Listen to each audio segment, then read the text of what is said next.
सभी श्रोताओं का हार्दिक अभिनंदन। लीजिए सुनिए मुंशी प्रेमचंद द्वारा रचित कहानी प्रेम की होली।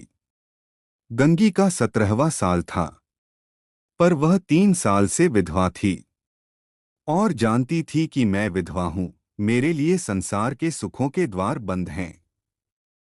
फिर वह क्यों रोए और कल्पे? मेले से सभी तो मिठाई के दोने और फूलों के हार लेकर नहीं लौटते। कितनों ही का तो मेले की सजी दुकानें और उन पर खड़े नर नारी देखकर ही मनोरंजन हो जाता है। गंगी खाती पीती थी, हंसती बोलती थी। किसी ने उसे मुंह लटकाए अपने भाग्य को रोते नहीं देखा। घड़ी रात को उठकर गोबर निकालकर गाय बैलों को सानी देना, फिर उपले पाथना उसका नित्य का नियम था। तब वह अपने भैया को गाय दुहाने के लिए जगाती थी। फिर कुएं से पानी लाती, चौके का धंधा शुरू हो जाता। गांव की भावजें उससे हंसी करतीं, पर एक विशेष प्रकार की हंसी छोड़कर सहेलियां ससुराल से आकर उससे सारी कथा कहतीं।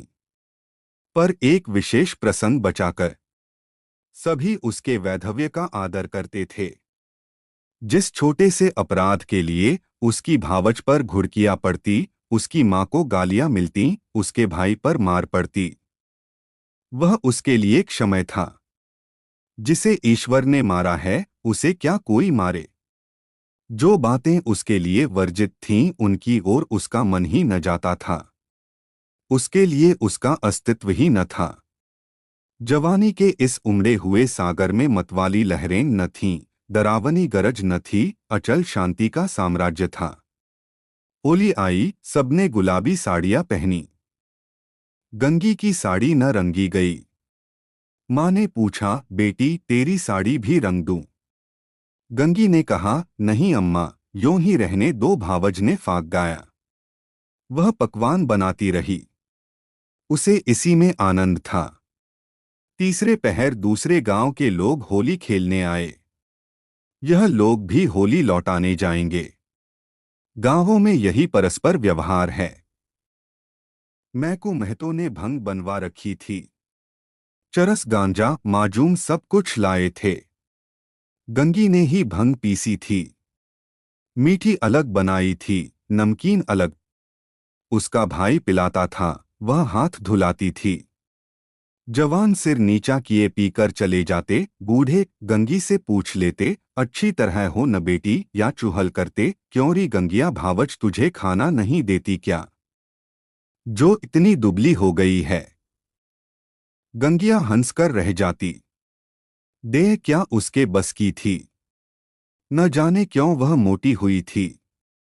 भंग पीने के बाद लोग फाग गाने लगे। गंगिया अपनी चौखट पर खड़ी सुन रही थी। एक जवान ठाकुर गा रहा था। कितना अच्छा स्वर था, कैसा मीठा। गंगिया को बड़ा आनंद आ रहा था। माँ ने कई बार पुकारा, सुन जा, वह न गई। एक बार गई भी तो जल्दी से लौट आई। उसका ध्यान उसी गाने पर था। न जाने क्या बात उसे खींचे लेती थी, बांधे लेती थी। जवान ठाकुर भी बार बार गंगिया की ओर देखता और मस्त हो होकर गाता। उसके साथ वालों को आश्चर्य हो रहा था। ठाकुर को यह सिद्धि कहाँ मिल गई। वह लोग विदा हुए तो गंगिया चौखटे पर खड़ी थी। जवान ठाकुर ने भी उसकी ओर देखा और चला गया। गंगिया ने अपने बाप से पूछा, कौन गाता था दादा? मैकू ने कहा, कोठार के बुद्धू सिंह का लड़का है, गरीब सिंह। बुद्धू रीति व्यवहार में आते जाते थे। उनके मरने के बाद अब वही लड़का आने जाने लगा। गंगी यहाँ तो पहले पहल आया है। मैकू, हाँ, और तो कभी नहीं देखा। मिजाज बिल्कुल बाप का सा है और वैसी ही मीठी बोली है। घमंड तो छू नहीं गया। बुद्धू के बखार में अनाज रखने को जगह न थी, पर चमार को भी देखते तो पहले हाथ उठाते। वही इसका स्वभाव है। गोरू आ रहे थे। गंगी पघिया लेने भीतर चली गई। वही स्वर उसके कानों में गूंज रहा था। कई महीने गुजर गए। एक दिन गंगी गोबर पाथ रही थी। सहसा उसने देखा, वही ठाकुर सिर झुकाए द्वार पर से चला जा रहा है। वह गोबर छोड़कर उठ खड़ी हुई। घर में कोई मर्द न था। सब बाहर चले गए थे। यह कहना चाहती थी, ठाकुर, बैठो, पानी पीते जा। पर उसके मुंह से बात न निकली।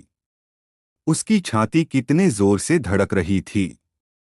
उसे एक विचित्र घबराहट होने लगी। क्या करे, कैसे उसे रोक ले। गरीब सिंह ने एक बार उसकी ओर ताका और फिर आंखें नीची कर लीं। उस दृष्टि में क्या बात थी कि गंगी के रोए खड़े हो गए। वह दौड़ी घर में गई और माँ से बोली, अम्मा, वह ठाकुर जा रहे हैं। गरीब सिंह। माँ ने कहा, किसी काम से आए होंगे। गंगी बाहर गई तो ठाकुर चला गया था। वह फिर गोबर पाथने लगी, पर उपले टूट टूट जाते थे। आप ही आप हाथ बंद हो जाते, मगर फिर चौंक कर पाथने लगती। जैसे कहीं दूर से उसके कानों में आवाज आ रही हो, वही दृष्टि आंखों के सामने थी। उसमें क्या जादू था, क्या मोहिनी थी। उसने अपनी मूक भाषा में कुछ कहा। गंगी ने भी कुछ सुना। क्या कहा, यह वह नहीं जानती, पर वह दृष्टि उसकी आंखों में बसी हुई थी। रात को लेटी तब भी वही दृष्टि सामने थी। स्वप्न में भी वही दृष्टि दिखाई दी। फिर कई महीने गुजर गए। एक दिन संध्या समय मैकू द्वार पर बैठे सनकात रहे थे और गंगी बैलों को सानी चला रही थी कि सहसा चिल्ला उठी, दादा, दादा, ठाकुर। मैकू ने सिर उठाया तो द्वार पर गरीब सिंह चला आ रहा था। राम राम हुआ। मैकू ने पूछा, कहाँ गरीब सिंह? पानी तो पीते जा। गरीब आकर एक माची पर बैठ गया। उसका चेहरा उतरा हुआ था। कुछ वह बीमार सा जान पड़ता था। मैकू ने कहा, कुछ बीमार थे क्या? गरीब, नहीं तो दादा।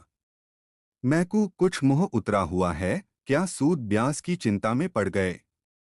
गरीब, तुम्हारे जीते मुझे क्या चिंता है दादा। मैकू, बाकी दे दी ना? गरीब, हाँ दादा, सब बेबाक कर दिया। मैकू ने गंगी से कहा, बेटी जा, कुछ ठाकुर को पानी पीने को ला, भैया हो तो कह देना चिलम दे जाए। गरीब ने कहा, चिलम रहने दो दादा, मैं नहीं पीता। मैकू, अब की घर ही तमाकू बनी है, सवाद तो देखो। पीते तो हो। गरीब, इतना बेअदब न बनाओ दादा। काका के सामने चिलम नहीं छुई। मैं तुमको उन्हीं की जगह देता हूं। यह कहते कहते उसकी आंखें भर आईं। मैकू का हृदय भी गदगद हो उठा।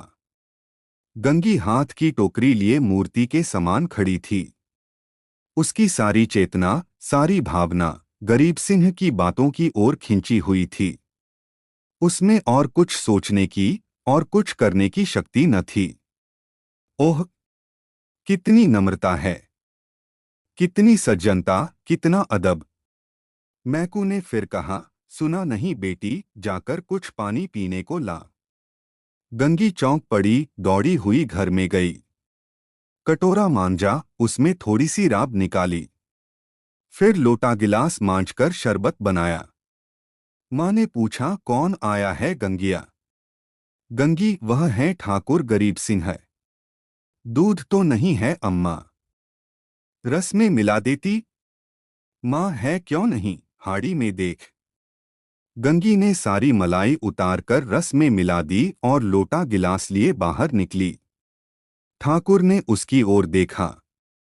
गंगी ने सिर झुका लिया। यह संकोच उसमें कहाँ से आ गया? ठाकुर ने रस लिया और राम राम करके चला गया। मैकू बोला, कितना दुबला हो गया है। गंगी, बीमार है क्या? मैकू, चिंता है और क्या। अकेला आदमी है, इतनी बड़ी गिरस्ती क्या करे। गंगी को रात भर नींद नहीं आई।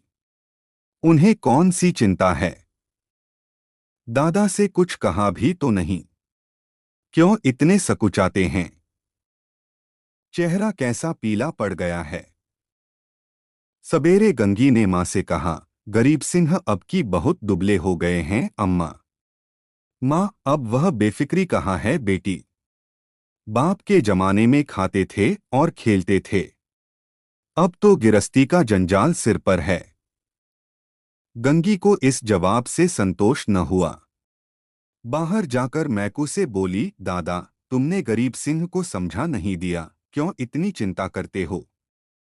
मैकू ने आंखें फाड़कर देखा और कहा, जा अपना काम कर। गंगी पर मानो वज्रपात हो गया। वह कठोर उत्तर और दादा के मुंह से हाय। दादा को भी उनका ध्यान नहीं, कोई उसका मित्र नहीं, उन्हें कौन समझाए। अब कि वह आएंगे तो मैं खुद उन्हें समझाऊंगी। गंगी रोज सोचती वह आते होंगे पर ठाकुर न आए। फिर होली आई, फिर गांव में फाग होने लगा।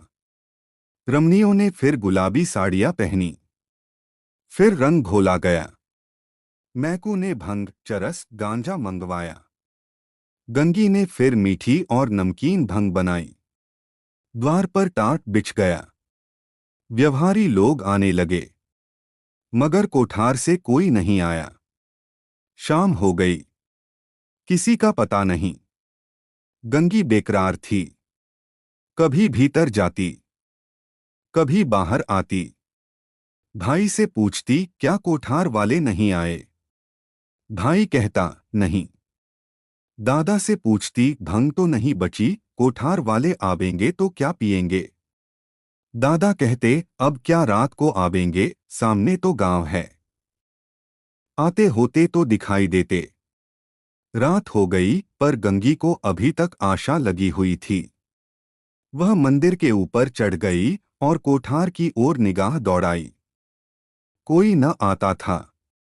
सहसा उसे उसी सिवाने की ओर आग दहकती हुई दिखाई दी। देखते देखते ज्वाला प्रचंड हो गई।